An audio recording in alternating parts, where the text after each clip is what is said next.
Hi guys, நம்ம இப்போ மருந்து குழம்பு எப்படி வைக்கலான்னு பார்க்கலாம். அதுக்கு ஃபஸ்ட்டு ஓமம், மஞ்சள் தூள், மிளகு, சீரகம், அப்புறம் பெருங்காயத்தூள், கடுகு, சுக்கு இவ்வளோ எடுத்துக்கோங்க. இப்போ இந்த இன்க்ரீடியன்ட்ஸ் எல்லாம் நீங்கள் மிக்சியில் போட்டு நல்லா அரைச்சிக்கோங்க.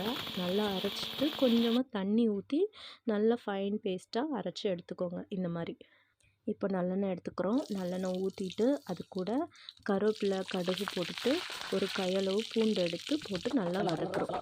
இப்போ பூண்டு வதங்கினதும் நம்ம அரைச்சி வச்சுருக்க பேஸ்ட்டை இது கூட ஆட் பண்ண போகிறோம். ஆட் பண்ணிக்கோங்க. இப்போ அந்த பேஸ்ட்டை ஆட் பண்ணிவிட்டு நல்லா வதக்கி விட்ருங்க. நல்லா எண்ணெய் பிரிஞ்சு வர அளவுக்கு நல்லா வதக்கிக்கோங்க. அது வதங்கினதுக்கப்புறமா கொஞ்சமாக நம்ம தண்ணி சேர்த்து கொதிக்க விட போகிறோம். ஓகேவா? இப்போ நல்லா வதங்கிடுச்சு. இந்த டைமில் நம்ம கொஞ்சம் தண்ணி சேர்த்துக்கிறோம். கொஞ்சம் தண்ணி சேர்த்துட்டு அதை நல்லா கொதிக்க விட போகிறோம். இப்போ இது கூட நம்ம கருவாடு சேர்க்குறோம். ஓகேவா? கருவாடு ஆப்ஷனல் தான். நீங்கள் கருவாடு வேணும்னா இதை அவாய்ட் பண்ணிக்கலாம். இப்போ நம்ம உப்பு சேர்க்குறோம். ஆல்ரெடி கருவாட்டில் உப்பு இருக்கிறதுனால கொஞ்சம் பார்த்து கம்மியாகவே சேர்த்துக்கோங்க. இப்போ நல்லா கொதிக்க விட போகிறோம். இது நல்லா கொதித்து வரும்போது ஒரு 2 எக்கை அதில் அடித்து ஊற்றிடுங்க. அப்போ கொஞ்சம் குழம்பு நல்லா கெட்டியாக இருக்கும்.